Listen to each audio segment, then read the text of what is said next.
Balik Senado nga ang prosecution at defense team para sa pagpapatuloy ng pre-trial conference ng impeachment case ni Vice President Sara Duterte.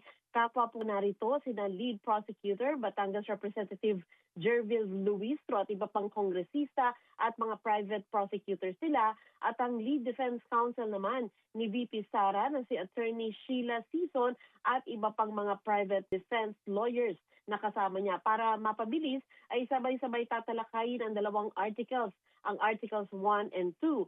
Tapos na kasi ang dalawa pang articles noong nakaraang Huwebes.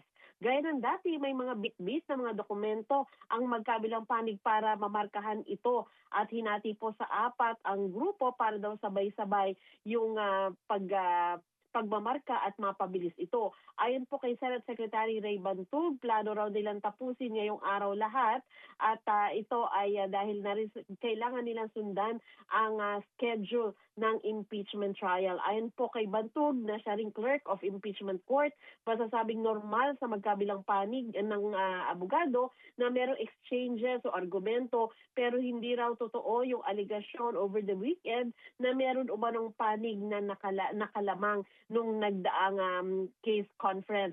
Sinabi rin niya nakasama sa pinag-usapan sa pre-trial conference ang witnesses ng magkabilang panig, at ayon po kay Bantug, pwedeng mag-present ang magkabilang panig ng witnesses na hindi pa available noong pong isinasagawa ang pre-trial.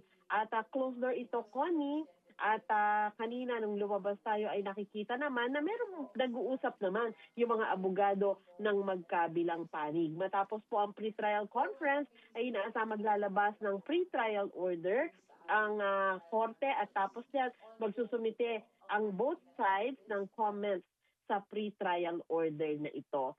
July 6 po ang mismong trial ni Vice President Sara Duterte.